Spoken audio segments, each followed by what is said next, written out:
Status तो आज तुम लगाए होंगे सर। आज पता चल गया किशन सिंह और विद्यावती नहीं हाँ। सर, सर्च किया था मैंने। सर्च किया था।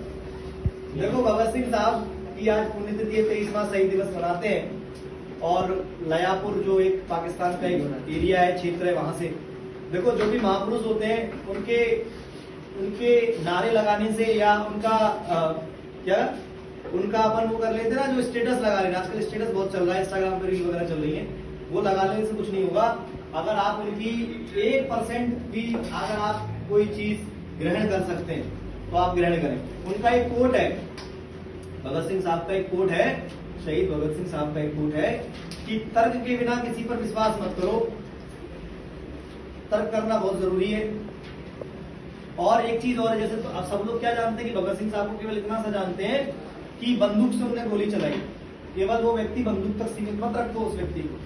वो व्यक्ति 1907 में जन्मा, इतनी छोटी सी उम्र में इतना ज्ञान, अथाह ज्ञान, आप क्या समझते हैं कि केवल बंदूक? वो व्यक्ति इतना इंटेलिजेंट व्यक्ति था, उस जमाने में इंग्लिश का उनको बहुत अच्छा ज्ञान था, उर्दू का बहुत अच्छा ज्ञान था, शेर शायरी बहुत अच्छी करते थे और हमेशा पढ़ते रहते थे। जितना मैंने उनके बारे में थोड़ा बहुत ही जाना है, लेकिन ज्यादा तो नहीं, जितना जाना है उतना। तो एक और चीज है, उनका एक कोट है कि क्रांति या बदलाव, क्रांति क्यों होती? बदलाव के लिए होती है। क्रांति बंदूक से नहीं होती, हथियारों से नहीं होती, क्रांति होती है विचारों से। क्रांति की धार तेज होती है विचारों से। तो विचार कब आएंगे? जब आप पढ़ेंगे। आपको पढ़ना, पहले ज्ञान अर्जन कर लो। अगर बंदूक से आती होती तो बंदूक ही चलाते रहते, लेकिन बंदूक का उन्होंने प्रयोग किया जिसके कई अलग कारण है। आप इस जानकर हैरानी होगी कि जब वो अपने अंतिम समय में थे, मतलब जब उनको फांसी दी जाने वाली थी, तो उनसे जब पूछा गया कि भाई तुम्हारी अंतिम इच्छा क्या है, तो वो व्यक्ति उस समय भी किताब पढ़ रहा था और कह रहे कि 10-12 पेज रह गए, पढ़ लें, तो 10-15 पेज रह गए, तो बाकी बात जहां करना होगा चलेंगे, कोई दिक्कत नहीं। आप उस व्यक्ति के देश में पैदा हुए, आपको उस व्यक्ति का सानिध्य मिल रहा है, तो आप उनसे कुछ सीखें। केवल व्हाट्सएप और उस पर सीमित ना रखें ऐसे लोगों को, उनके बारे में पढ़ें, किताबें पढ़ें। ज्यादा ना पढ़ पाओ, एक पेज पढ़ लो किताब का। बहुत बिजी रहते हैं अपन लोग, लेकिन ज्यादा नहीं, केवल एक पेज पढ़ने में कितना टाइम लगेगा?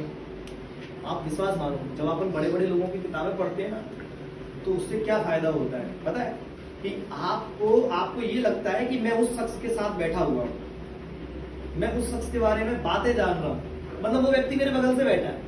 अब भगत सिंह साहब हुए, सुभाष चंद्र बोस साहब हुए, महात्मा गांधी जी हुए, ठीक है, सरदार पटेल हुए, और भी ये बड़े बड़े जो लोग हैं, हम इनके बारे में देख तो नहीं पाए, लेकिन अपन इनकी जीवनियों के बारे में, इनके बारे में पढ़ेंगे। बाबा साहब हुए, तो हमको कुछ समझ में आएगा, बात समझ में आए। और बाकी तो भगत सिंह कहते ही थे कि मेरे सीने में जो गम है वो गम नहीं, फूलों के गुच्छे हैं, हम पागल हैं, हमें पागल ही रहने दो, हम पागल ही अच्छे हैं। बात समझ में आया ना?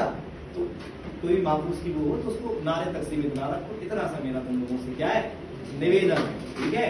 बाकी इनकलाब जिंदाबाद, चिल्लाना नहीं है।